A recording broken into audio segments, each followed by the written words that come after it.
ইসলাম মানে হচ্ছে শান্তি। যেই ধর্মের নাম হলো শান্তি, সেটি কীভাবে অশান্তির কাজ করে? এবং আপনি অবাক হবেন যে আল্লাহ তাআলার ৯৯টি নাম আছে, তার মধ্যে একটি নাম হচ্ছে সালাম, মানে শান্তি।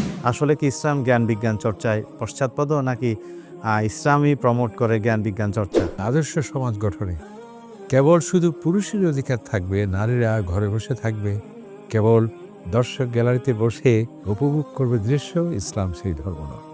আল্লাহ তাআলা সুস্পষ্টভাবে সূরা তাওবা বলছেন, আল মুমিনুনা ওয়াল মুমিনাতু বা'দুহুম মিন বা'দ। মুমিন নরনারী একে অপরের সম্পূরক। মাঠে ময়দানে বিভিন্ন জায়গায় মিডিয়াতে আমরা শুনে থাকি জিহাদ মানেই কেবল অমুসলিমদের বিরুদ্ধে যুদ্ধ। আসলে আমরা গতানুগতিক শুধু ওয়াজ মাহফিল করলে চলবে না। সেখানে শুধু কিছু সুন্দর সুন্দর কিসসা কাহিনী বললাম, আবেগ আপ্লুত কথা বললাম, মানুষকে ক্রন্দন উদ্দীপক কথা বলে আবেগ আপ্লুত করা, এগুলো তো ঠিক আছে। তবে সেই সাথে আমাদেরকে বিষয়ভিত্তিক আলোচনা করতে হবে।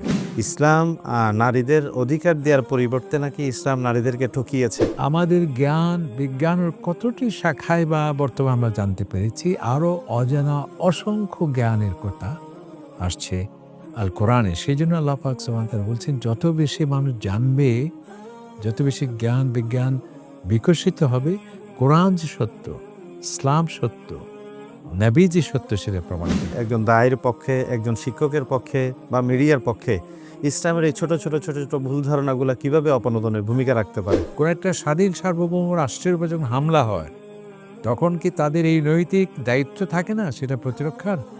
সেটাই হচ্ছে। ইসলামকে মাঝে মধ্যে সন্ত্রাসবাদের তকমা দেয়া হয়।